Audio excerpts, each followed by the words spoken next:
वाली हैं जो आज से 7 दिनों तक इस भागवती गंगा में गोता लगाएंगे। गंगा 2 प्रकार की हैं। भगवान नारायण के माध्यम से 2 गंगा प्रकट हुई। कौन कौन सी? एक गंगा भगवान नारायण के चरणों से प्रकट हुई और एक गंगा भगवान नारायण के मुख से प्रकट हुई। दोनों गंगा में अंतर क्या है? बोले जो गंगा चरणों से प्रकट हुई ना, अंगूठे से प्रकट हुई ना, उन गंगा का नाम है भागीरथी गंगा। और जो गंगा भगवान नारायण के मुख से प्रकट हुई उन गंगा का नाम है भागवत कथा रूपी गंगा। क्या अंतर है इन दोनों गंगाओं में?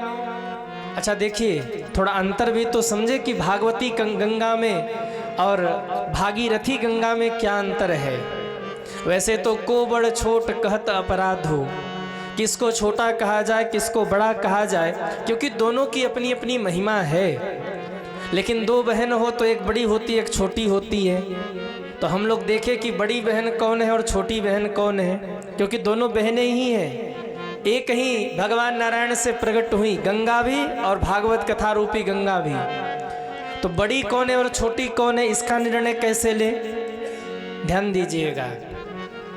अगर भागीरथी गंगा में स्नान करना है ना, तो आपको यहाँ से दूर जाना पड़ेगा, किराया लगाना पड़ेगा, साधन की व्यवस्था करनी होगी, रास्ते में कुछ भोजन प्रसाद भी हो जाए, कुछ नाश्ता वगैरह हो जाए, उसकी भी व्यवस्था करनी होगी, धन की भी व्यवस्था करनी होगी। और नहाने गए ठंडा ठंडा पानी लगा तो उसको भी सहना पड़ेगा। कई तो गंगा छू के ही वापस लौट आते हैं। तो बड़ी व्यवस्था करनी पड़ेगी। उस गंगा में स्नान करना हो तो यहाँ से गंगा जी कितनी दूर होंगी लगभग? अगर गंगा नहाना हो आपको तो कहाँ जाना पड़ेगा? कानपुर। कानपुर नजदीक है कि प्रयाग? कानपुर कितने किलोमीटर है? 125 110। वाह, परफेक्ट पता है गंगा जी कहाँ है। 110 किलोमीटर। आपको गंगा नहाना है तो 110 किलोमीटर आपको जाना पड़ेगा।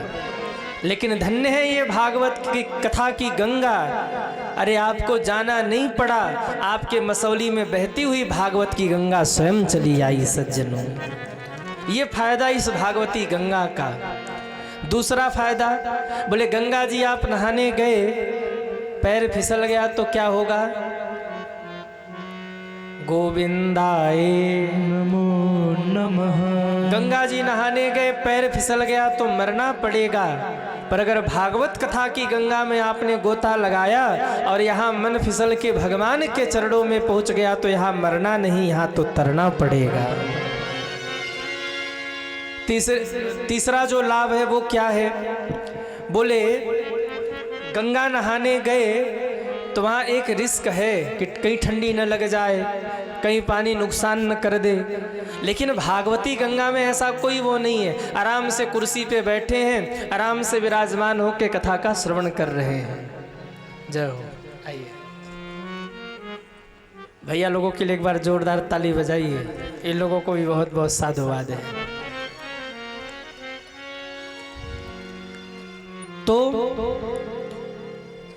बोले उस गंगा में स्नान करने गए तो थोड़ा रिस्क भी है, पर भागवती गंगा में कोई रिस्क नहीं है। आराम से बैठ करके कथा का श्रवण कर रहे हैं और भाव से, जितने भाव से सुनेंगे उतना ही इस कथा का लाभ मिलेगा, इस कथा का आनंद मिलेगा। वैसे तो को बड़ छोट कहत अपराध हो, लेकिन अगर हम महिमा देखें तो इस गंगा की महिमा अधिक है उस गंगा की अपेक्षा। क्योंकि उस गंगा में बाढ़ आए ना तो बसे बसाए घर भी उजड़ जाते हैं, पर भागवत की कथा गंगा में बाढ़ आए तो उजड़े उजड़े घर भी बस जाया करते हैं। उस गंगा में नहाने के लिए आपको समय पैसा सब खर्च करना होगा, पर इस गंगा के लिए सारी व्यवस्था तो हमारे राम किशोर जी ने किया है। आप बस बैठ के सुनो, कोई खर्चा नहीं लगना, बस आनंद से कथा का लाभ लीजिए। और अंतिम फायदा, एक बड़ी सुंदर बात ध्यान दीजिएगा। उस गंगा में और इस गंगा में अंतिम फर्क ये है कि वो गंगा एक सीमा में बह रही हैं, जहाँ से प्रकट हुई और जहाँ तक गई वहाँ तक की एक सीमा में बहते हुए जाकर गंगा सागर में समाहित हो गई। अगर कोई उस गंगा को कहे कि भाई कानपुर से हमारे मसौली में आइए, तो भागीरथी गंगा आएंगी क्या? कहिए। अगर भागीरथी गंगा को यहाँ बुलाना हुआ ना, तो वो गंगा यहाँ नहीं आएंगी।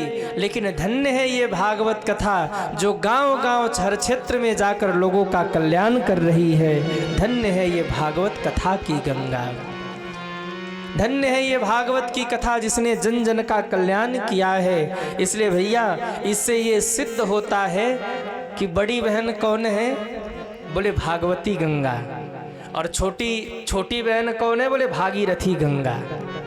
तो कितना सुंदर संयोग है, आज भगवान राम के विवाह का उत्सव और हम सभी लोग भागवत की कथा सुन रहे हैं। एक बड़ा प्यारा भाव गाते हुए आगे बढ़े। अरे राम नाम अति मीठा है, कोई गा के देख ले, आ जाएंगे राम कोई बुला के देख ले। राम नाम अति मीठा है, कोई गा के देख ले। राम नाम अति मीठा है, कोई गा के देख ले।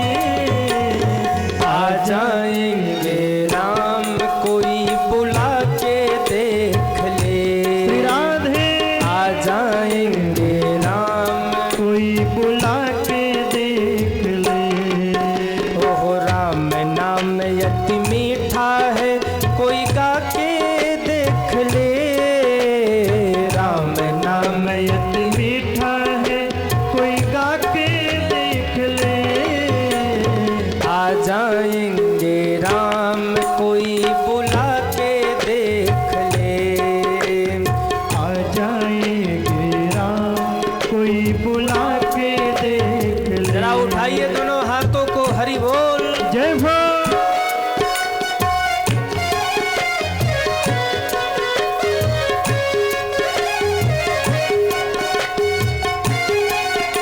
श्री राधे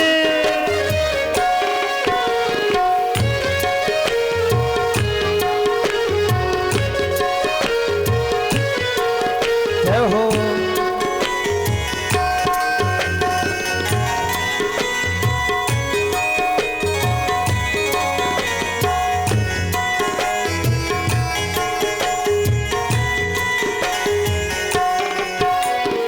मन भगवान का मंदिर है, यहाँ मिलन आने देना। मन भगवान का मंदिर है, यहाँ मिलन आवे बेला। ओ मन भगवान का मंदिर है, यहाँ मिलन आने देना। मन भगवान का मंदिर है, यहाँ मिलन आने देना। हीरा जन्म अनमोल है, इस व्यर्थ गवाना देना। हीरा जन्म अनमोल है, इस व्यर्थ गवाना देना। सस्ते में ही मिलते हैं, सस्ते में ही मिलते हैं। कोई लुटा के देख ले। आ जाएंगे राम कोई बुला के देख ले। आ जाएंगे राम कोई बुला के देख ले। राम नाम अति मीठा है, कोई गा के देख ले। राम नाम अति मीठा है, कोई गा के देख ले। आ जाएंगे राम कोई बुला के देख ले। आ जाएंगे राम कोई बुला के देख ले। ओ आ जाएंगे राम कोई बुला के देख ले। आ जाएंगे राम कोई बुला के देख ले। जरा उठाइए दोनों हाथों को, हरि बोल। श्री राधे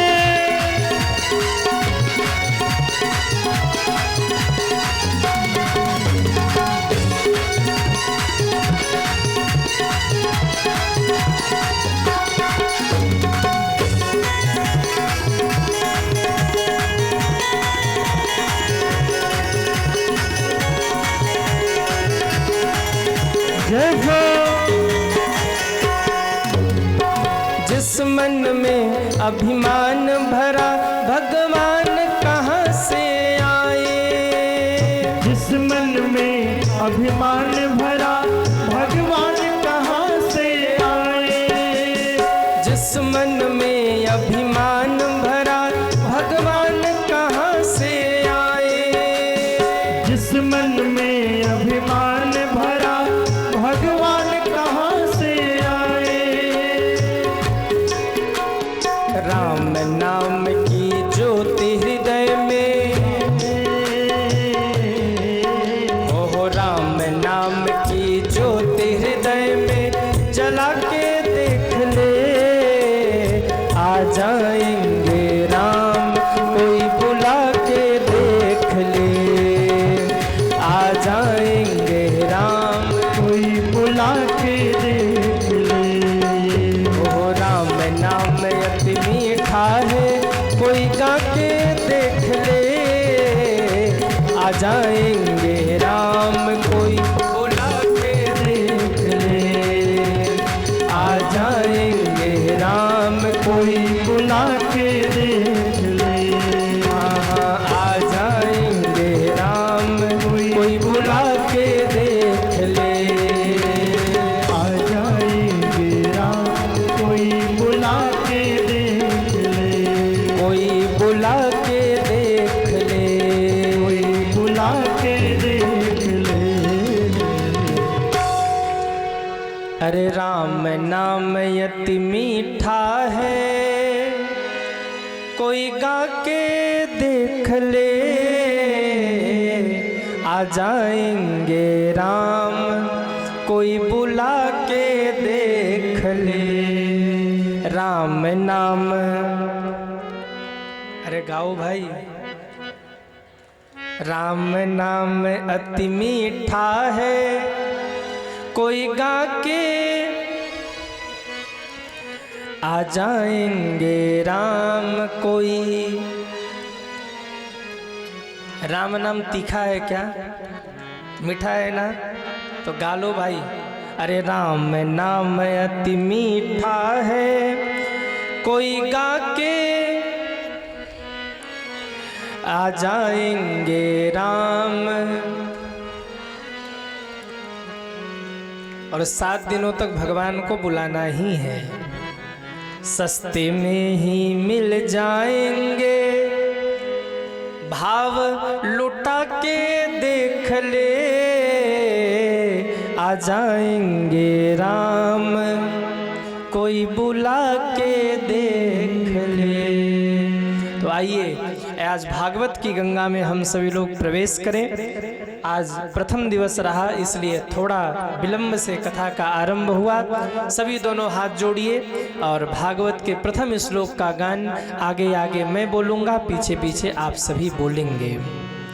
सच्चिदानंद रूपाय सच्चिदानंद रूपाय विश्वोत्पत्त्यादि हेतवे विश्वोत्पत्त्यादि हेतवे तापत्रय विनाशाय तापत्रय विनाशाय श्रीकृष्णाय वयं नुमः श्रीकृष्णाय वयं नुमः श्रीकृष्णाय वयं नुमः श्रीकृष्णाय वयं नुमः। बोलिए भागवत भगवान की जय हो। भगवान कैसे हैं? गोरे हैं कि काले हैं कि नीले हैं कि पीले हैं? कैसे हैं भगवान?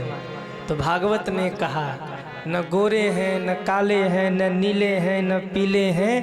कैसे हैं? बोले सच्चिदानंद रूपाय। परमात्मा सत्य स्वरूप है, परमात्मा चेतन स्वरूप है, परमात्मा आनंद स्वरूप है। राम किशोर जी ने घर में आदेश किया, जल्दी हमें हलवा खाने का मन हो रहा, हलवा बनाओ। मैया ने सुना, दौड़ी हलवा बनाने। अब आप बताइए हलवा कैसे बनाएंगे? गैस जलाया, उस पे पात्र चढ़ाया, उसमें घी डाला, उसमें आटा डाला, उसको पकाया, शक्कर मिलाया, हलवा तैयार। 3 मिला लो, क्या? घी, आटा, शक्कर, हलवा तैयार। 3 मिला लो, सत चित आनंद, भगवान तैयार। भागवत का कहना, भगवान कैसा? 3 मिला लीजिए, सच्चिदानंद, सत चित आनंद। ये 3 मिला लीजिए, एक स्वरूप बनेगा। उस स्वरूप का नाम है परमात्मा। करते क्या हैं? बोले विश्वोत्पत्त्यादि हेतवे। वो 3 काम करते हैं, दुनिया को बनाते हैं, दुनिया को चलाते हैं, और जब ज्यादा ही त्राही त्राही हो जाता है तो प्रलय कर देते हैं। तापत्रय विनाशाय, वो अपने भक्तों के जीवन से 3 ताप दूर करते हैं। दैहिक दैविक भौतिक तापा, राम राज्य काहू नहीं व्यापा। वो 3 प्रकार के ताप अपने भक्तों के जीवन से समाप्त करते हैं। ऐसे परमात्मा को हम सभी लोग प्रणाम करें। बोलिए कृष्ण कन्हैया लाल की जय हो। बोलिए सच्चिदानंद भगवान की जय हो। दूसरे श्लोक में प्रणाम किया सुखदेव जी को। यम प्रवर्जंतम मनुपेतम पेत कृत्यम द्वैपायनो विरह कातर आजुभाव पुत्रेति तन्मयतया तरवोभिनेदु स्तम सर्वभूत हृदयम मुनिमान तोस्मि। सुखदेव भगवान को प्रणाम किया। बोलिए सुखदेव भगवान की जय हो। कथा प्रारंभ होती है श्री सूत जी और सौनकादिक ऋषियों के संवाद से। सौनकादिक ऋषियों ने सूत जी से प्रश्न किया, महाराज अज्ञान ध्वांत विध्वंस कोटि सूर्य समप्रभ सोताख्या ही कथा सारम मम करणाय रसायनम। हे सूत जी, आप तो गुरु रूप में हम सभी के समक्ष विराजमान हैं। अगर किसी को पारस मणि मिल जाए तो पारस मणि की एक खासियत है कि वो लोहे को सोना बना देता है। किसी को पारस मणि मिल जाए तो उसके जीवन में कोई कमी नहीं रहेगी। अगर कोई कल्प वृक्ष के नीचे पहुंच गया तो उसकी कोई भी कल्पना अधूरी नहीं रहेगी। भागवत का कहना है किसी के जीवन में अगर पारस मणि मिल जाए ना तो पारस मणि लोहे को सोना बना सकता है, लेकिन उसमें ये सामर्थ्य नहीं कि वो परमात्मा की प्राप्ति करा दे। कोई कल्प वृक्ष के नीचे पहुंच जाए तो कल्प वृक्ष में ये सामर्थ्य है कि दुनिया के सारे सुख सुविधा उसे प्रदान कर दे, पर कल्प वृक्ष में इतना सामर्थ्य नहीं कि वो परमात्मा से मिला दे। लेकिन गुरु, बोले गुरु तो उस पारस मणि और उस कल्प वृक्ष से भी बड़ा है, जो शिष्य के हाथ को पकड़कर भगवान के चरणों से जोड़ देता है। इसलिए हे गुरुदेव, कोई ऐसी कथा सुनाइए जो हमारे कानों का रसायन बन जाए।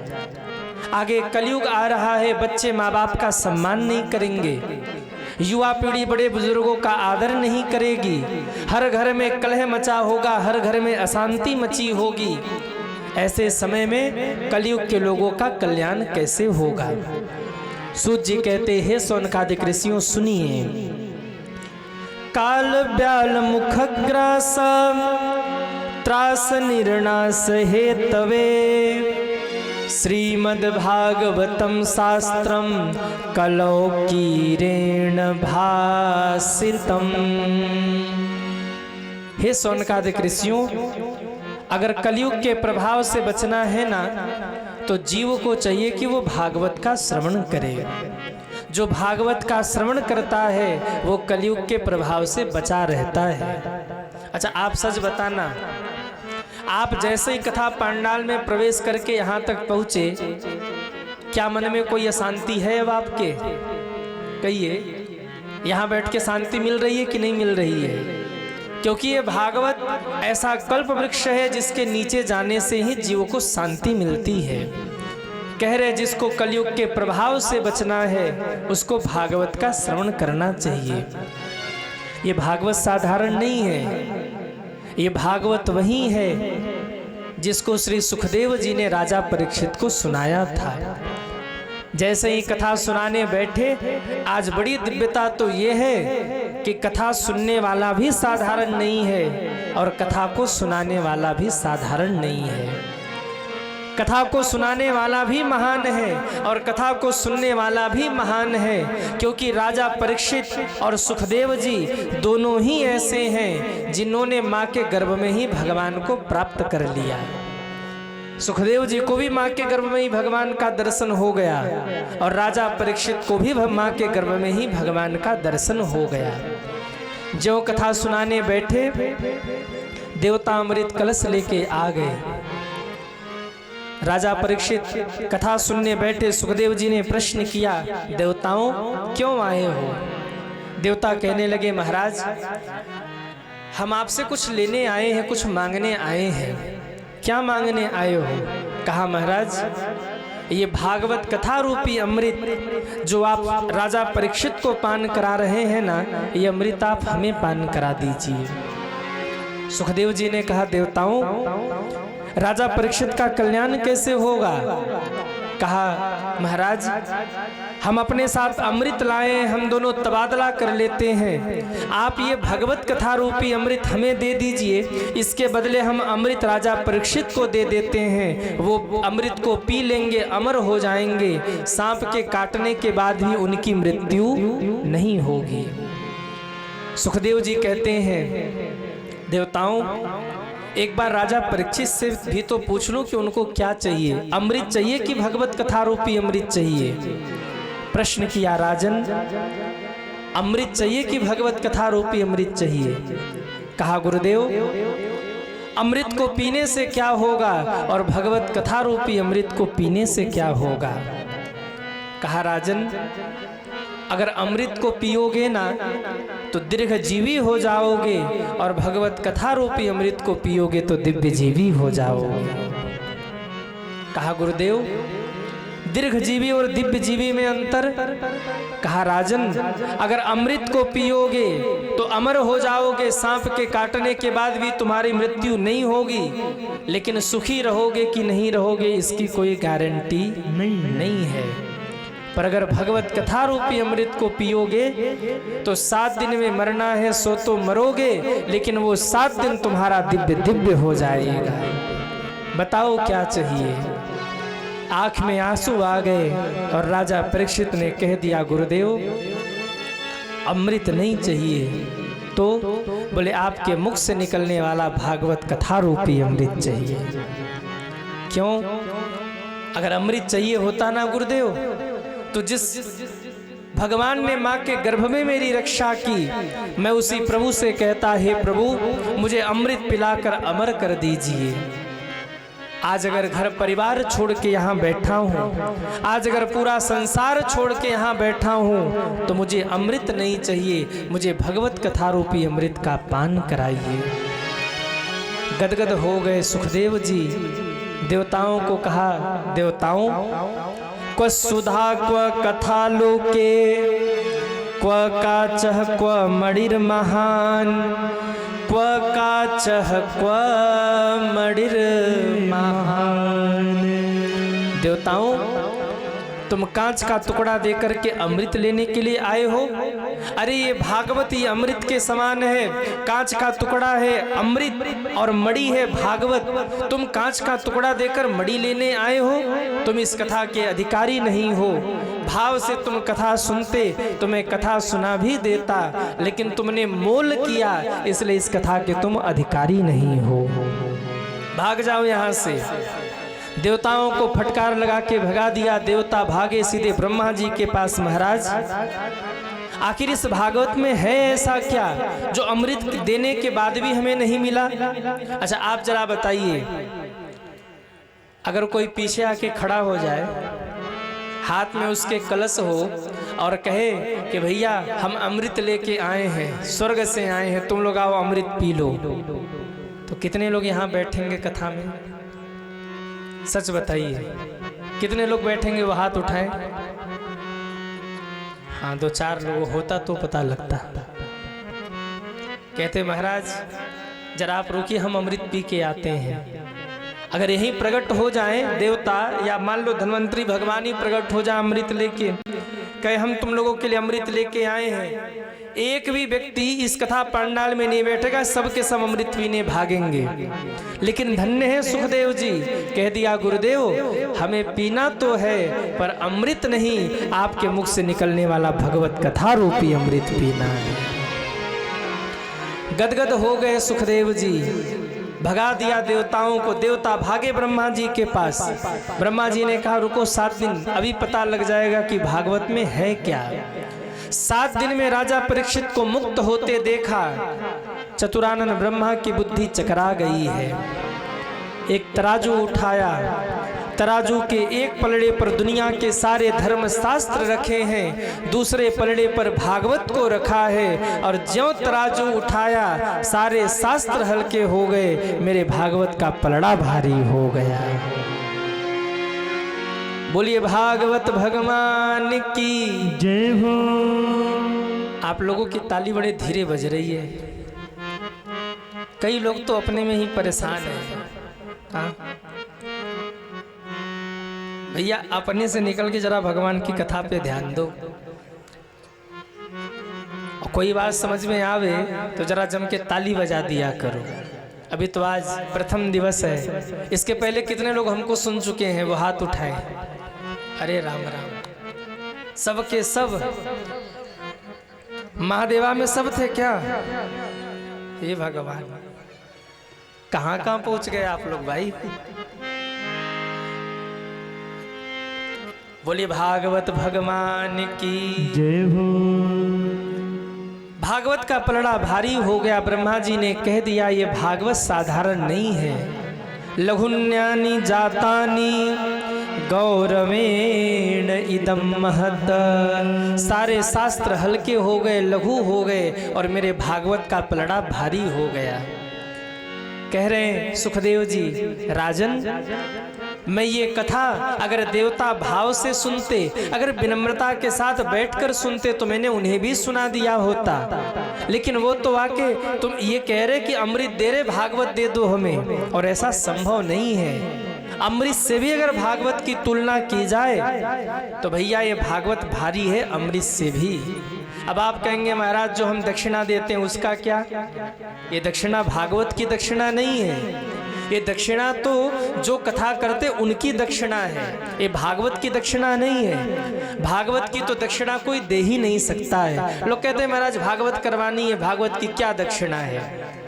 अब उनको क्या बताएं कि भाई भागवत का एक एक शब्द ब्रह्मांड नप जाए, दक्षिणा की क्या कहे? भागवत के एक शब्द पे ब्रह्मांड नप जाए और दक्षिणा की क्या कहे? तो जो आप समर्पित करते हैं ये ब्राह्मण को समर्पित करते, कथावाचक को समर्पित करते, ये भागवत की दक्षिणा नहीं है, ये आपकी श्रद्धा है, ये आपका समर्पण, ये आपका प्रेम है, ये भागवत की दक्षिणा नहीं हो सकती। आज देवताओं को भी ये भागवत नहीं मिली। कितने सौभाग्यशाली हैं आप लोग, जो कथा देवताओं को भी नहीं मिली, आज वही कथा आप लोगों को प्राप्त हो रही है। देव दुर्लभी भागवत कथा मिल रही है। अब आपके मन में प्रश्न होगा महाराज जब ये देव दुर्लभी है भागवत, तो ये जन जन तक कैसे पहुंच गई?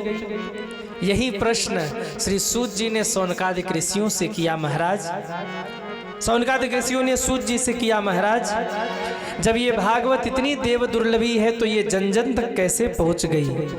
श्री सूत जी कहते ये तो नारद जी की मेहरबानी है। सौनकादिक ऋषियों ने प्रश्न किया, महाराज एक बात बताइए, नारद जी तो दिन रात नारायण नारायण करके इधर उधर झगड़ा लगाते घूमते रहते हैं, फिर ऐसे नारद जी को कब समय मिला कि उन्होंने भागवत सुना? श्री सूत जी कहते हैं सौनकादिक ऋषियों सुनिए, एक बार नारद जी ने बीड़ा उठाया और घूमते घामते धरती पर आए।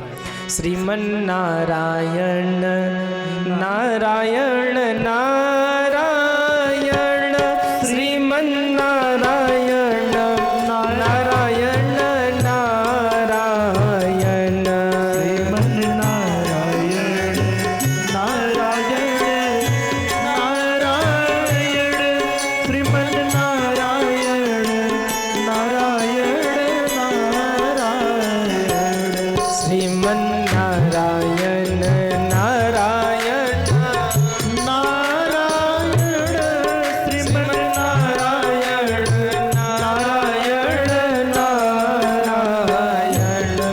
श्रीमन्नारायण नारायण नारायण श्रीमन्नारायण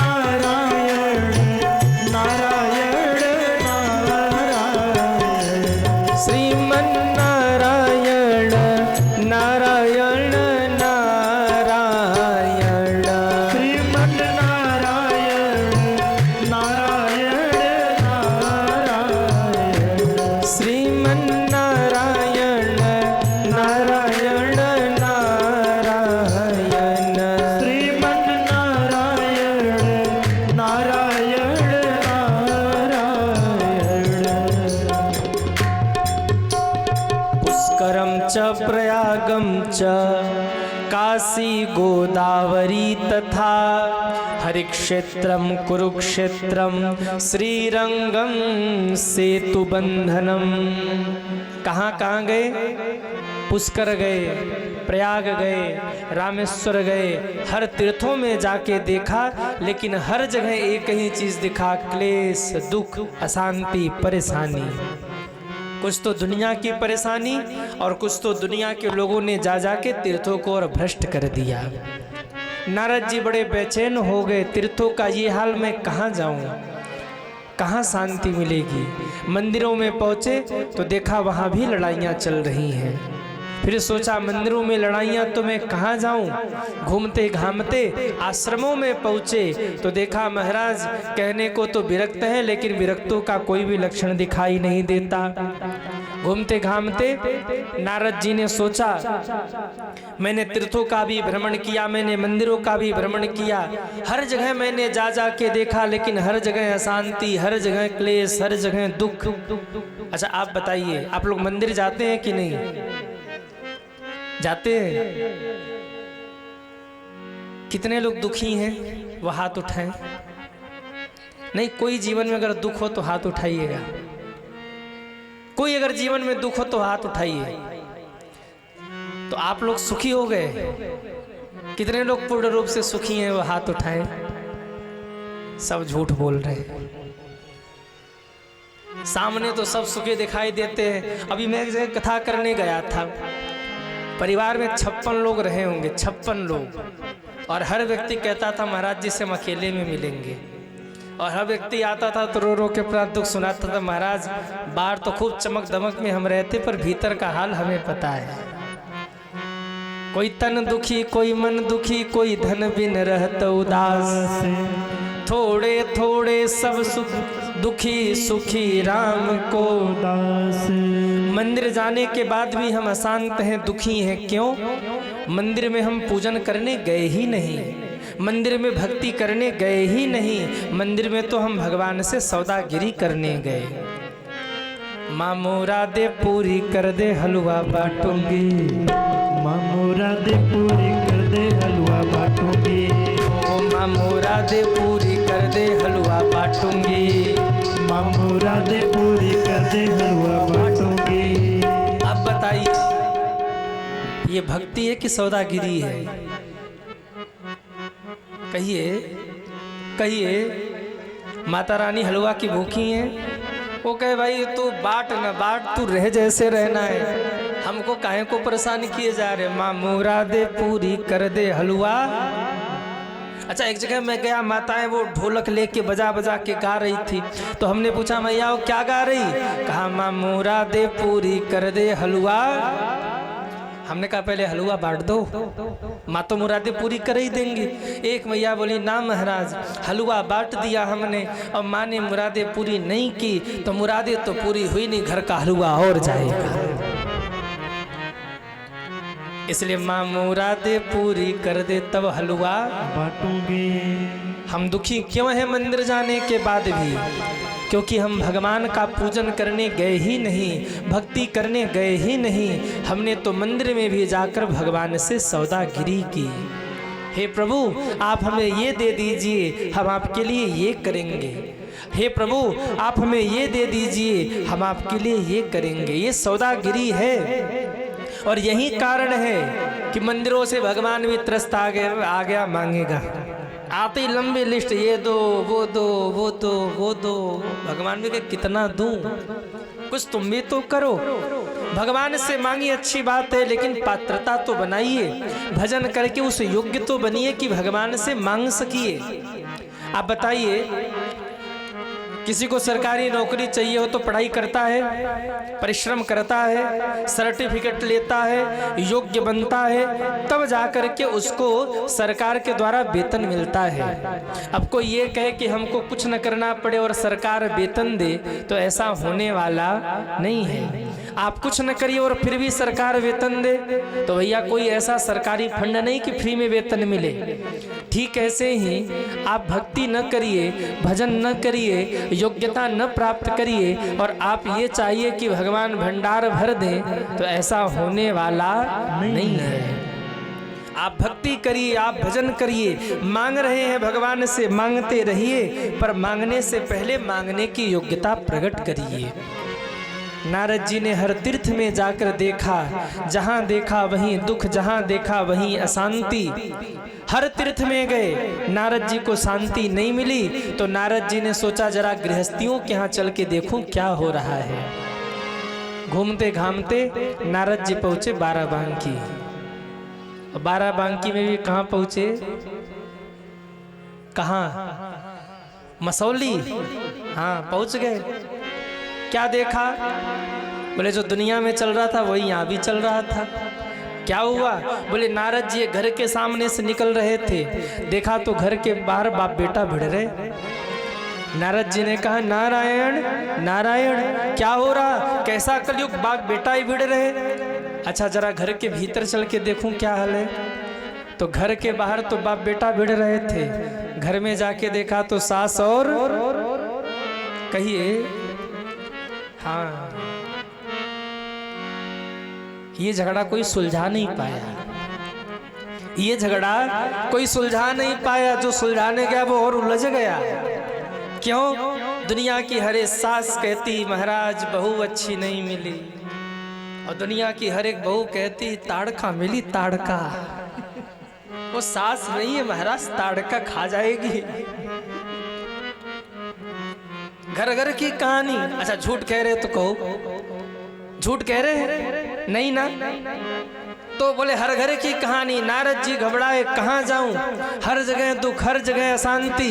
फिर नारद जी को लगा मैं वृंदावन जाऊं, क्योंकि धन्यम वृंदावनम तेन भक्ति नृत्यति यत्र च। नारद जी ने उठाई बीड़ा और चले हैं वृंदावन की ओर। आप में से कितने लोग वृंदावन हो आए हैं? वो हाथ उठाएं। जय हो। हमारे साथ कितने लोग चलेंगे वृंदावन? वो हाथ उठाएं। चलना है तो 5 मिनट के लिए अपने तन को छोड़िए मसौली में और अपने मन को ले चलिए वृंदावन में। चलना है कि नहीं? क्यों भाइयों?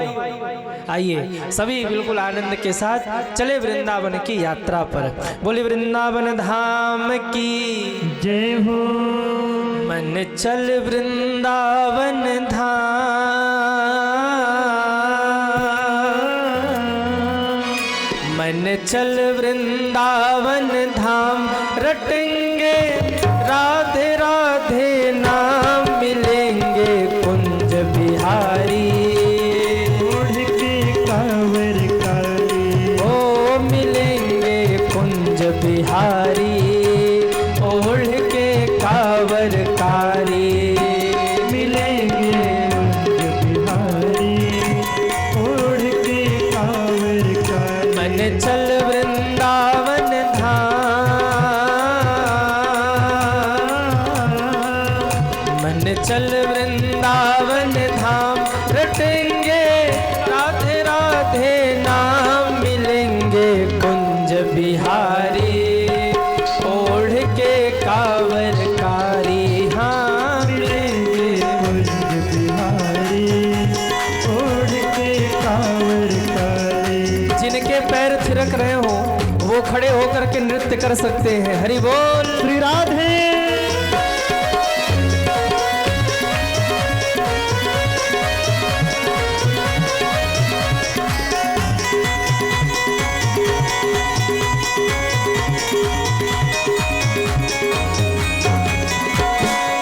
हरि बोल।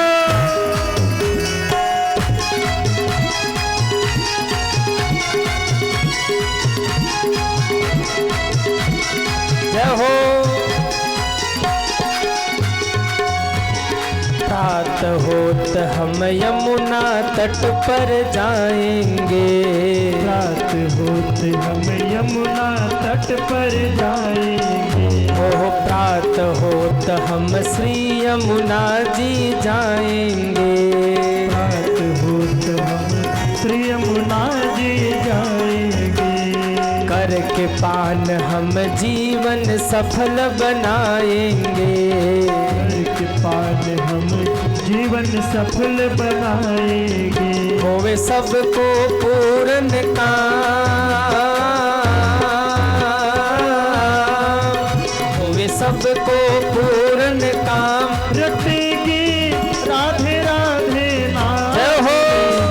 कुंज बिहारी ओढ़ के कांवर कारी, मिलेंगे कुंज बिहारी ओढ़ के कांवर कारी। जरा उठाइए दोनों हाथों को, हरि बोल। जय हो।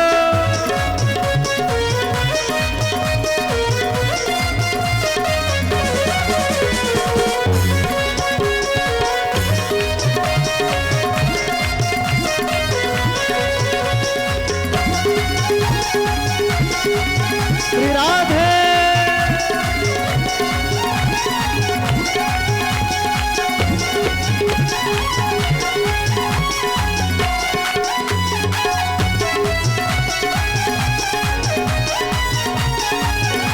श्री हरि। जय हो। श्री गोवर्धन रूप के दर्शन पाएंगे, श्री गोवर्धन रूप के दर्शन पाएंगे। परिक्रमा कर जीवन सफल बनाएंगे, परिक्रमा कर जीवन सफल बनाएंगे।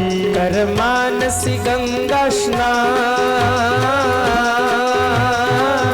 अरे दोनों हाथ तो उठाइए और सभी ताली बजाते हुए झूमते हुए।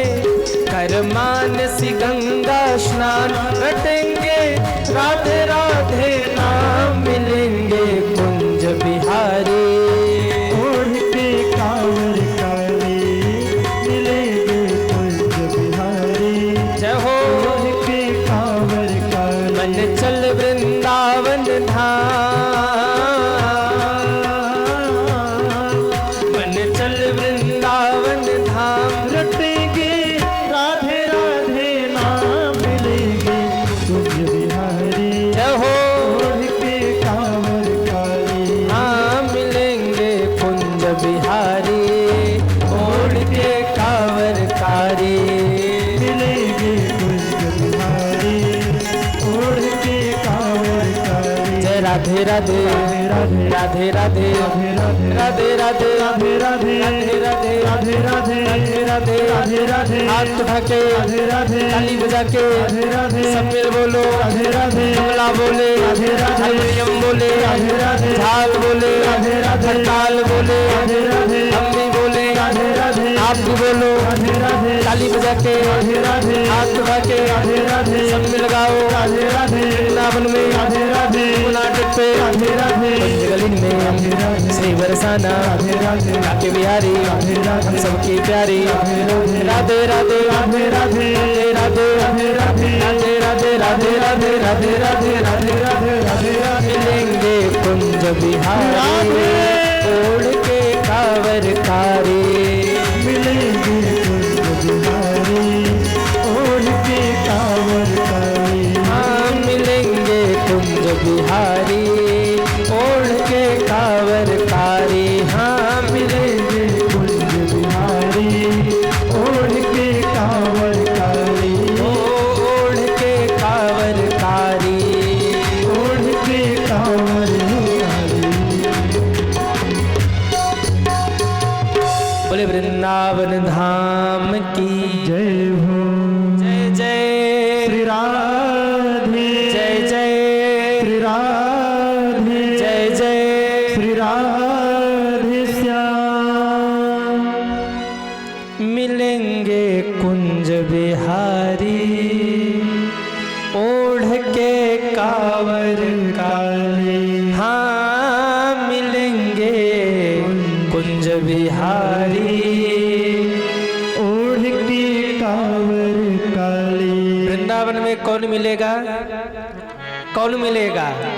मिलेंगे कुंज बिहारी ओढ़ के कांवर काले। कितने लोग वृंदावन घूम आए वो हाथ उठाए।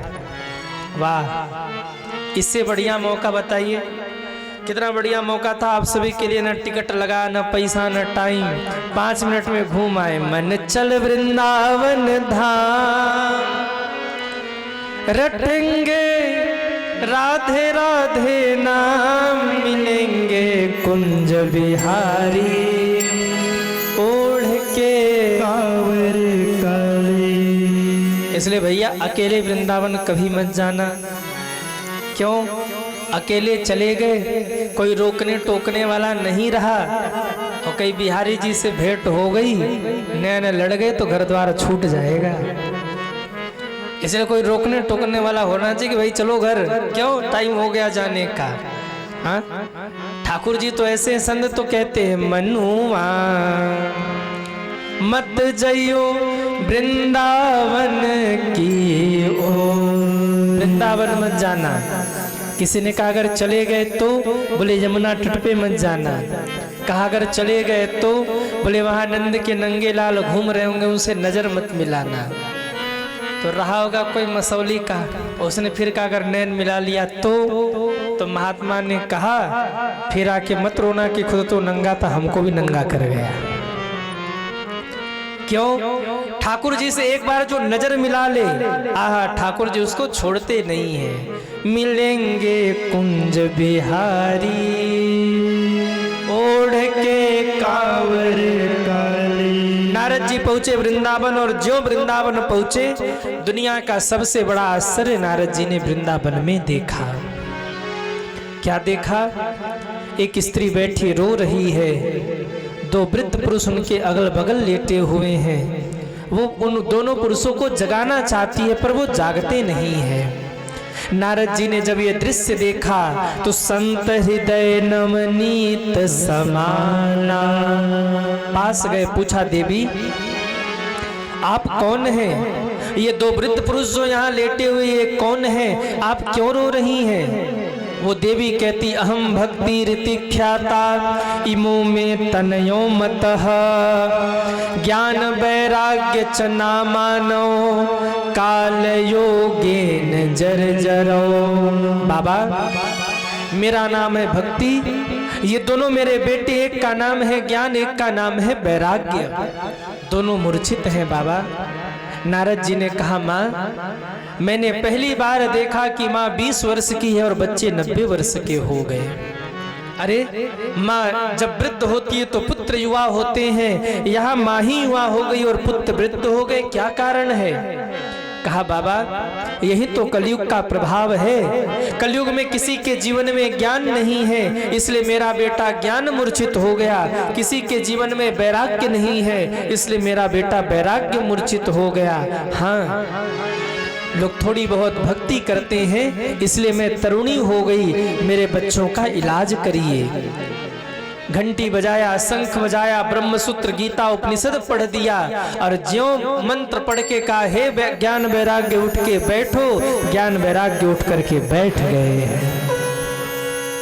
आहा, भक्ति महारानी प्रसन्न हो गई। धन्य है नारद जी, धन्य है आप जो मेरे पुत्रों को आपने जीवन दान दिया। लेकिन ये क्या, जैसे ही मंत्र बंद किया ज्ञान वैराग्य फिर लेट गए, फिर मंत्र पढ़ा ज्ञान वैराग्य उठ के बैठ गए, फिर मंत्र ध्वनि बंद की ज्ञान वैराग्य लेट गए। कथा हम सबकी चल रही है, कथा सुनते हैं तो ज्ञान वैराग्य जागृत हो जाते हैं, और जैसे ही पांडाल से बाहर पहुंचे, चप्पल पहना और घर गए, ज्ञान वैराग्य फिर सो जाते हैं।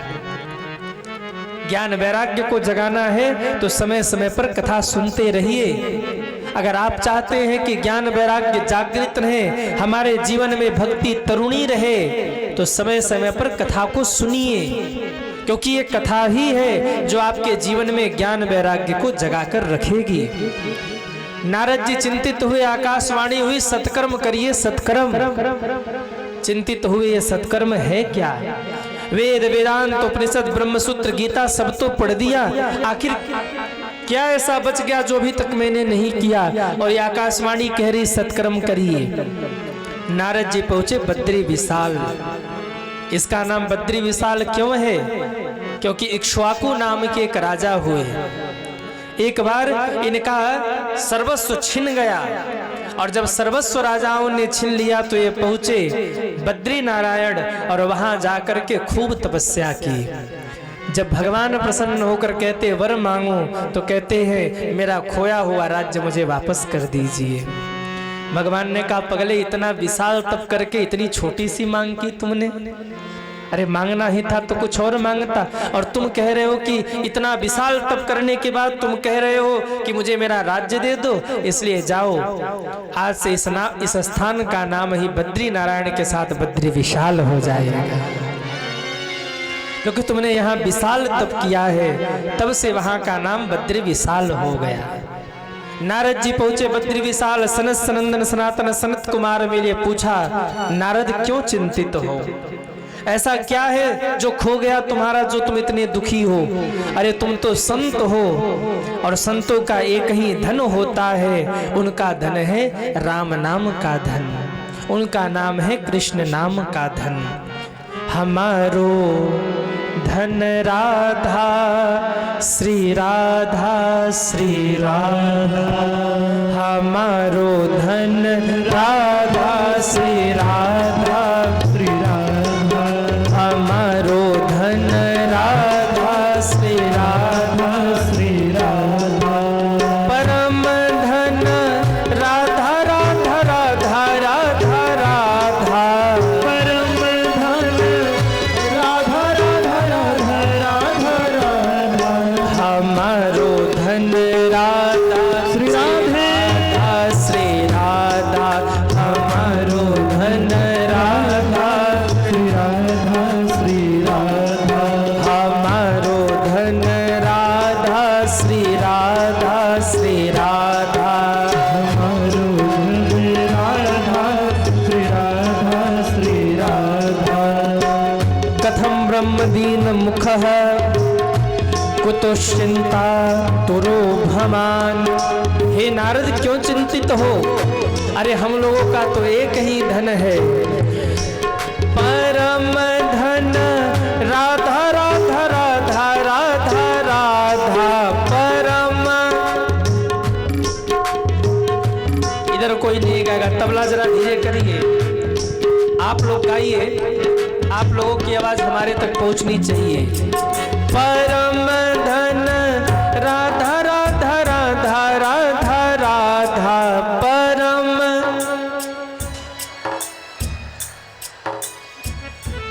बड़े धनवान हैं आप लोग, उठाइए दोनों हाथों को। परम धन राधा राधा राधा राधा राधा, परम। ओ हमारो धन राधा श्री राधा श्री राधा, हमारो। सच गा रहे कि झूठ गा रहे? सच गा रहे कि झूठ? सच गा रहे तो कल अपने अपने प्रॉपर्टी का कागजात ले आना मेरे पास। जब आपका धन राधा नामी है तो ध्यान दीजिएगा, ये प्रॉपर्टी के कागजात, ये धन, ये संपदा, सब कुछ तो यही रह जाना है। जो जाएगा वो तो केवल राम नाम का धन है, कृष्ण नाम का धन है, राधा नाम का धन है। सनत कुमार कहते नारद, इस धन को कोई चोर चुरा नहीं सकता, कोई लुटेरा लूट नहीं सकता, फिर इतने दुखी क्यों हो? क्या छिन गया तुम्हारा? नारद जी कहते हैं बाबा, दुनिया मुझे संत कहती है और संत की एक ही परिभाषा है, जो समाज के समस्याओं का करे अंत, उसी का नाम है संत। आप ये कैसे कह सकते कि मेरा धन छिन गया? अगर मैं दुखी हूं तो इसका मतलब समाज में कोई परेशानी है। क्या परेशानी है? वृंदावन की पूरी राम कहानी सुना दी और नारद जी कहते महाराज हमको यही नहीं समझ आया सत्कर्म क्या है। सनत कुमार कहते भैया बस इतनी सी बात और इतने दुखी हो, आओ हम तुम्हें बताते ये सत्कर्म क्या है। सत्कर्म सूचको नूनम ज्ञान यज्ञ स्मृतो बुधे श्रीमद् भागवतालापा सतु गीत सुकादि भी। भागवत ही सत्कर्म है। भागवत सुना दो, उठ के बैठ जाएंगे वो। बोले कई बार उठ के बैठे फिर लेट गए। सनत कुमार कहते अब की बार नहीं लेटेंगे, अब की बार भागवत को सुन के वो पुष्ट हो जाएंगे, उनकी मूर्छा दूर हो जाएगी। कहा अच्छा तो महाराज जल्दी से उनके नाम से भागवत कथा करिए। सनत कुमार कहते ऐसे नहीं करेंगे, हमारी इच्छा है कि हम हरिद्वार में बैठ करके कथा गाएं। हरिद्वार में आयोजन किया है, नारद जी बन गए यजमान और सनातन सनत कुमार बन गए कथावाचक। कथा कहाँ हुई? बोले हरिद्वार में। मसौली में कथा हुई तो इतने लोग बैठ के सुन रहे हैं, हरिद्वार में कथा हुई तो अकेले नारद जी बैठे कथा सुनने। और विडंबना तो ये थी कि वहां वक्ता एक नहीं थे, वक्ता 4 थे और श्रोता अकेले नारद जी थे। आप सोचिए मैं कथा गाऊं और आप कोई एक यहाँ बैठा हो, बाकी सब गायब हो, तो कथा कैसी होगी? चलो फिर भी लगेगा कि ये भी ठीक है, पर विडंबना ये हो जाए कि मेरे जैसे 3 वक्ता और आ जाएं और सब भग जाएं, केवल एक श्रोता सामने बैठ के सुन रहा हो, तो आप अनुभव करना वो कथा कैसी होगी। सनत सनंदन सनातन सनत कुमार 4 वक्ता हैं, सुनने वाले अकेले नारद जी हैं। जो संकल्प किया, संकल्प में इतनी शक्ति थी कि पूरे ब्रह्मांड में ये बात फैल गई कि नारद जी महाराज कथा करवा रहे हैं। कोई नेता कथा करवाएगा ना तो नेता टाइप के लोग आते हैं, हमने अनुभव किया है। नेताजी की कथा करते तो नेता टाइप के लोग आते हैं, व्यापारी वर्ग की कथा करते तो व्यापार वर्ग के लोग आते हैं, किसी संत ने कथा करवाई तो संत ही संत आते रहते हैं। जो कथा करवाएगा उसके जो रिलेशन के लोग होंगे, जो परिचित होंगे वो आएंगे। अब नारद जी के परिचय में कौन है? क्योंकि नारद जी तो संत हैं, देव ऋषि, ब्रह्म ऋषि, राज ऋषि, महर्षि, जो महात्मा कभी गुफा से भी बाहर नहीं आए, वो कह रहे भैया एक दिन तो जरूर ही पहुंचना है। और जहां वो आए, सनत सनंदन सनातन सनत कुमार के मुख से कथा इतनी प्यारी लगी कि महाराज वहीं बैठ गए। 7 दिनों के लिए उठने की इच्छा ही नहीं हुई। 3 घंटे कथा हो जाती है, 7 दिन बीत जाते हैं, तो लोग आके कहते हैं महाराज क्या बताएं, 7 दिन कथा हुई लेकिन लग रहा कि 2-4-10 दिन कथा और चली। क्यों? कथा जब प्यारी लगने लगे ना तो कथा को श्रोता नहीं छोड़ते और श्रोता को कथा नहीं छोड़ती, दोनों एक दूसरे में डूब जाते हैं। ऐसे महात्मा डूबे, वो महर्षि जो कभी गुफाओं से बाहर ही नहीं आए, वो परम विरक्त महात्मा जिन्होंने कभी संसार को देखा ही नहीं, जन्म लेते ही वैराग्य लिया, ऐसे ऐसे महात्मा आज ध्यान मग्न होकर कथा का श्रवण कर रहे और इसका फल जाके मिला है ज्ञान वैराग्य को। आप कथा का अनुष्ठान करिए तो ये प्रयास करिए कि जितना अधिक से अधिक हो सके इस कथा का लोग श्रवण करें। जितने लोग कथा श्रवण करेंगे इस कथा की महिमा उतनी ही बढ़ेगी। जैसे अगर 10 लोग हनुमान चालीसा का पाठ कर रहे हैं ना, तो 10 बार हनुमान चालीसा का पाठ करने का फल प्रत्येक व्यक्ति को मिलेगा। 100 लोग अगर पाठ कर रहे हैं तो 100 लोगों के पाठ करने का फल प्रत्येक व्यक्ति को मिलेगा। 1000 लोग अगर बैठ के पाठ कर रहे, कीर्तन कर रहे, तो 1000 लोगों का फल एक एक व्यक्ति को मिलेगा। ऐसे ही जितने लोग भी कथा सुनेंगे उतने लोगों को कथा सुनने का फल जितना होता है प्रत्येक व्यक्ति को समान भाव से मिलेगा। 10 लोग कथा सुनेंगे तो प्रत्येक व्यक्ति को उतना ही फल मिलेगा। 1000 लोग कथा सुनेंगे तो प्रत्येक व्यक्ति को उतना ही फल मिलेगा। जितने लोग इस कथा को सुनेंगे उतना ही फल बढ़ता चला जाएगा। और आज जो हमारे यजमान परिवार ने अनुष्ठान किया है, इसको 100 लोग नहीं, 200 लोग नहीं, 500 लोग नहीं, 1000 लोग नहीं, आने वाले समय में न जाने कितने लोग सुनेंगे और सबका फल यजमान परिवारों को प्राप्त होगा। क्योंकि कथा लाइव भी चल रही है और कथा यहाँ भी लोग सुन रहे हैं। महिमा तो ये है कि दूर दराज भक्त बैठे वो सुनेंगे, और भविष्य में कभी भी कोई चाहे इस कथा को सुनेगा, जितने लोग सुनेंगे इस कथा की महिमा उतनी ही बढ़ेगी।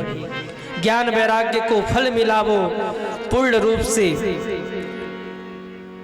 स्वस्थ हो गए। ज्ञान वैराग्य के हाथ को पकड़कर भक्ति महारानी वृंदावन से अंतर ध्यान हुई और आकर हरिद्वार में प्रकट हो गई। बोलिए भक्ति महारानी की।